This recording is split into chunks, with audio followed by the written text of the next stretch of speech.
أخيرا ريلمي 10. كالعادة هنتكلم عن كل حاجة تخص الموبايل: تصميم، شاشة، أداء، كاميرا، حماية، وسعر. تصميم الموبايل ده مختلف. الموبايل جايب كاميرتين، حجم الكاميرتين كبير قوي وواخدين حجم كبير من ظهر الريلمي 10. بس بصراحة أنا شايف إن التصميم ده عادي، شركة ريلمي ما تعبتش فيه أصلا.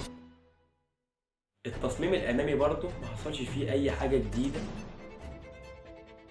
تصميم تقليدي شفناه في 7000 موبايل قبل كده. شاشة الموبايل هنا جاية من نوع سوبر أموليد وبريفريش ريت 90 هرتز. ليه 90 هرتز مش 120 هرتز؟ أنا مش عارف بصراحة شركة ريلمي بتفكر إزاي. المفروض إن أنت شغال بقالك كذا سنة إنك عمال بتعمل موبايلات شاشتها 120 هرتز. الحاجة اللي المفروض تفكر فيها إن أنت تخلي الشاشة 144 هرتز، مش ترجع تاني وتخليها 90 هرتز. الوان شاشه الموبايل ده تحفه. الشاشه جايه من نوع سوبر اموليد زي ما قلت لكم. معالج الموبايل ده وهو الهيليو جي 99.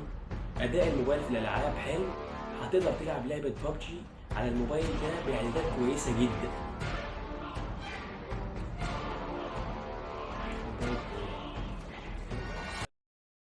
كتصفح بقى وتنقل ما بين التطبيقات والحاجات من دي، الموبايل سريع جدا وسلس، والسوفت وير مساعد في ده.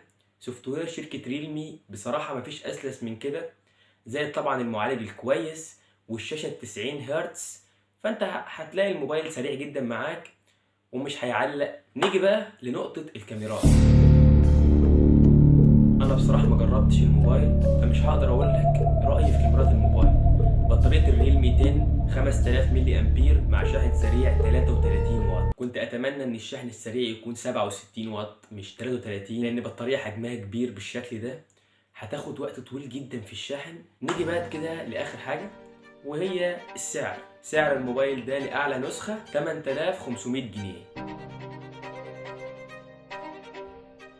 بصراحة يعني من وجهة نظري أنا شايف إن الموبايل ده موبايل عادي، ما بيقدمش حاجة جديدة أو ما بيقدمش حاجة تخليك تروح تشتريه. موبايل عادي شبه كل الموبايلات اللي موجودة في السوق. شاشة 90 هرتز، وعامة في الوقت الحالي في مصر التسعيرات بقت غريبة جدا. موبايل زي ده لو الأسعار زي ما هي كان زمانه مثلا ب 4000 5000 جنيه آخره، وهقول لك ما تشتريهوش.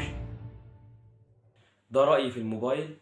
الريلمي 10 ما بيقدمش أي حاجة جديدة، موبايل عادي بصراحة من وجهة نظري. حسابي على انستجرام موجود تحت في الوصف لو حبيت تروح تعمل لي فولو عليه. واتمنى لو الفيديو عجبك اعمل لايك واعمل اشتراك للقناة وفعل زرار الجرس. بس كده، سلام.